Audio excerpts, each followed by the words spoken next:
বর্ধমান স্কুলে শুরু হতে যাচ্ছে গ্যালারি নির্মাণ।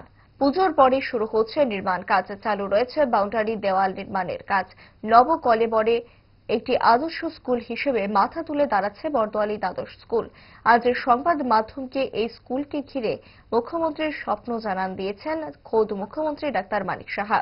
আজ নিজের নির্বাচনী ক্ষেত্র বর্দোয়ালি স্কুল পরিদর্শনে গিয়েছিলেন মুখ্যমন্ত্রী। স্কুল শিক্ষা দপ্তরের আধিকারিক সহ পশ্চিম জেলা শাসক ডক্টর বিশাল কুমারকে সঙ্গে নিয়ে ঘুরে দেখেন স্কুল প্রাঙ্গণ, ঘুরে দেখেন স্কুলের নির্মীয়মান অংশ, কথা বলেছেন স্কুল শিক্ষকদের সঙ্গে। স্কুল শিক্ষকদের সঙ্গে আলাপচারিতায় এই স্কুলের সামগ্রিক উন্নয়ন সহ তার সঠিক রক্ষণাবেক্ষণ নিয়ে প্রয়োজনীয় পরামর্শও রেখেছেন মুখ্যমন্ত্রী।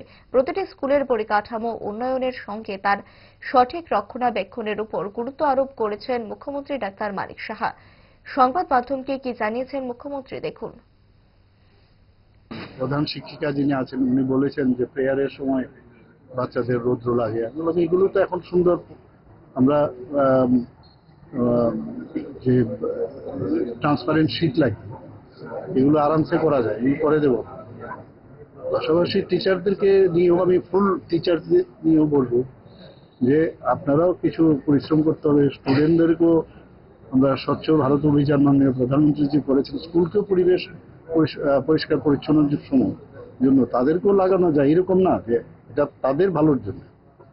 এটাকে নিয়ে এখন অনেক সময় বলে আমার ছেলে মেয়েকে পরিষ্কারের জন্য লাগিয়েছে, এরকম না। এটা অনেক সময় একটা অনুষ্ঠান বা একটা ডে সামনে রেখে এটা যদি অন্যান্য যেসব আমি দেখেছি প্রাইভেট ইনস্টিটিউশনে এগুলো করে, ভালো জিনিসটা আমরা গ্রহণ করা উচিত।